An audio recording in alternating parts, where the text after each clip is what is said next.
நேயர்களுக்கு வணக்கம். சமீபத்தில டெல்லியில நடக்கின்ற போராட்டங்கள், மாணவர்களுடைய போராட்டங்கள் நம்ம எல்லாருக்கும் தெரியும். லத்தி சார்ஜ் மிகப்பெரிய அதிர்ச்சி. இது குறித்து விவாதிப்பதற்கு காங்கிரஸ் கட்சியை சார்ந்த நேஷனல் ஸ்போக்ஸ் பெர்சன் திரு வெங்கடேஷ் அவர்கள் இணைந்திருக்கிறார்கள். வணக்கம் சார். வணக்கம் சார். சார், டெமோக்ரஸியில எப்பயுமே ப்ரொட்டஸ்ட்ன்றது பீப்பிளோட ஃபண்டமெண்டல் ரைட். அதுவும் இப்போ இந்த பேப்பர் லீக்ஸில் சூசைட்ஸுக்கு அப்புறம்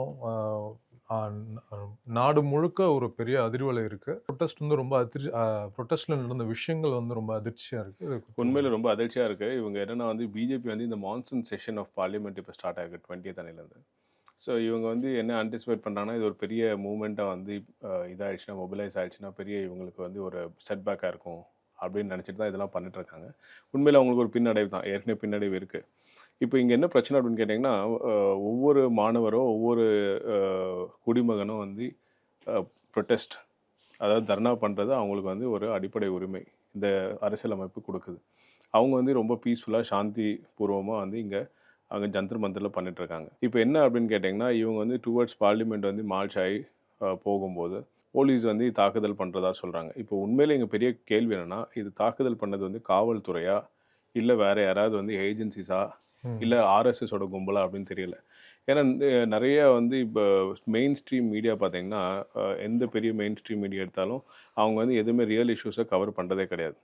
அதான் அது நம்ம எங்கே பார்க்குறோன்னு கேட்டிங்கன்னா, நிறைய இண்டிவிஜுவல்ஸ் அங்கே போராட்ட இடத்துல களத்தில் இருக்கிறவங்க, YouTube content creator, foreign channels, particular ஆஸ்திரேலியாவிலேருந்து நிறைய சேனல்ஸ் கவர் பண்ணுறாங்க. ஸோ இவங்க காட்டுறதை வச்சு பார்த்தா, நிறைய காவல்துறை என்ற பேரில் அந்த யூனிஃபார்மில் இருக்கிறவங்க யாருக்குமே நேம் பேட்ஜ் இல்லவே இல்லை.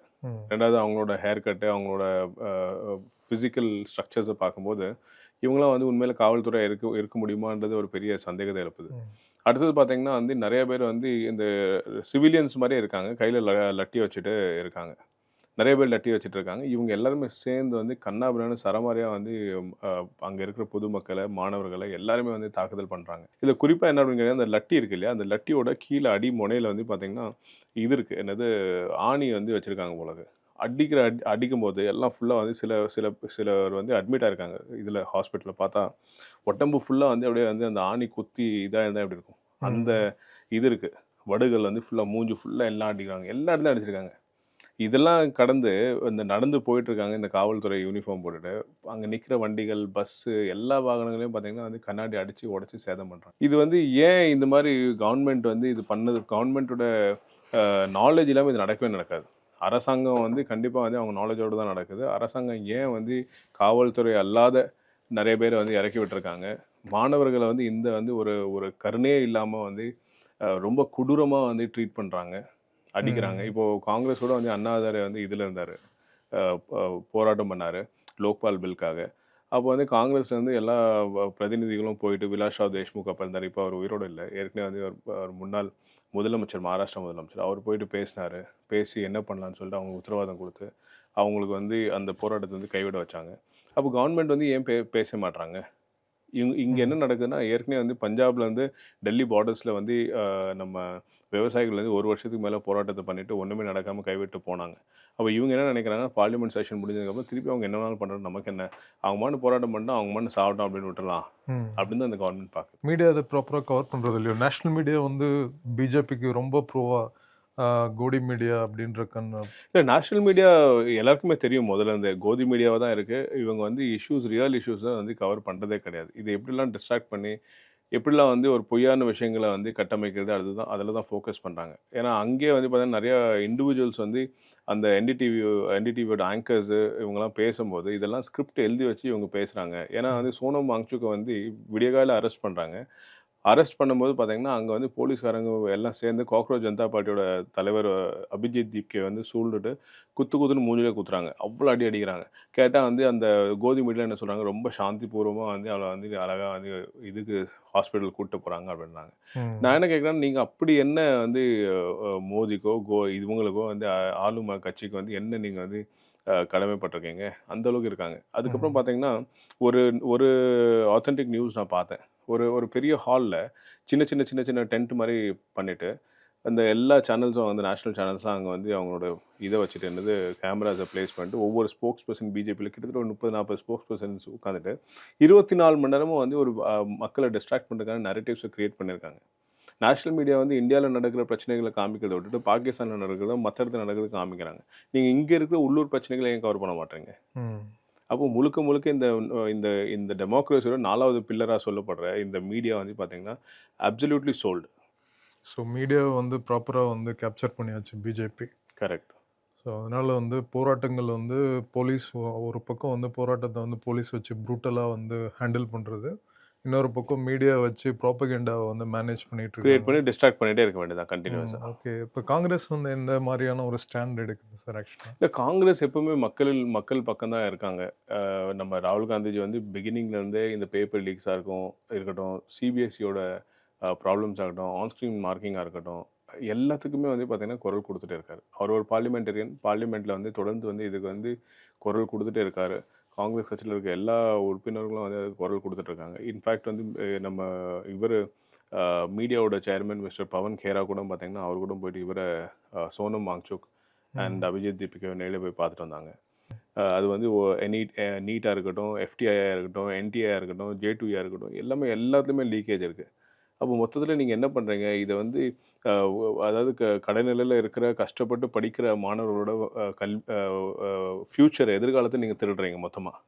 பணம் இருக்கிறவங்க வந்து மேலும் மேலும் வந்து அவன் படிச்சுட்டு அவன் வந்து டாக்டர் சீட்டோ மற்றது வாங்கிட்டு போயிடும். அப்போ இல்லாதவன் என்ன பண்ணுவான்? அந்த நிலைக்கு கொண்டு போயிடுறீங்க. ரெண்டாவது, இவங்க வந்து எதுக்குமே பயப்படாத காரணம் என்ன அப்படின்னு கேட்டிங்கன்னா, பிஜேபி கவர்மெண்ட் அவங்கள பொறுத்த வரைக்கும் வந்து மக்கள் ஓட்டு போட்டு அவங்க ஜெயிக்க வேண்டிய அவசியம் இல்லை. ஏன்னு கேட்டால் அவங்க இவிஎம்மே அவங்க கண்ட்ரோல் பண்ணுறாங்க, எலெக்ஷன் கமிஷனும் அவங்க வந்து கண்ட்ரோல் பண்ணுறாங்க. அப்போ இவங்களை பொறுத்தளவுக்கு மக்கள் அதிருப்தி ஆனால் நமக்கு ஓட்டு போட மாட்டாங்க, நம்ம தோந்துருவோன்னு அப்படி அந்த தோல்வி அடைஞ்சிடும்ன்ற ஒரு எண்ணம் வந்தால் மட்டும்தான் அவங்களுக்கு பயம் வரும். அவங்களுக்கு அந்த பயம் இல்லாத காரணம் என்ன அப்படின்னு கேட்டிங்கன்னா, அவங்களுக்கு வந்து அவங்க வந்து மக்களோட வாக்கை நம்பி அவங்க இல்லை. மொத்தத்தில் இவிஎம் அண்ட் இது என்னது தேர்தல் ஆணையம் இதெல்லாமே பார்த்துக்கும் அப்படின்ற நம்பிக்கையில் தான் இருக்காங்க அவங்க. ஸோ இப்போது போன 10 வருஷத்தில் வந்து இந்த டெமோக்ராட்டிக் ஃபேக்டர்ஸ் வந்து ஒரு பெரிய சேலஞ்சிங் கொஷினுக்கு வந்து இன்றைக்கி வந்துருச்சு. ரொம்ப நெருக்கடியான நிலைமையில் வந்து இந்தியா இருக்குது. ஜனநாயக உரிமைகள் வந்து பறிக்கப்படுதுன்றதை கண்கூடாக பார்க்குறோம். எதிர்க்கட்சியாக காங்கிரஸ் வந்து எந்த மாதிரி முன்னிலைகளை வந்து எடுக்கும்? அதாவது வந்து இந்த மாதிரியான மாணவர் உரிமைகளுக்காக, இளைஞர்களோட நலனுக்காக. இல்லை, ராகுல் காந்திஜி வந்து ஏற்கனவே கோட்டாலையும் பேசியிருக்காரு.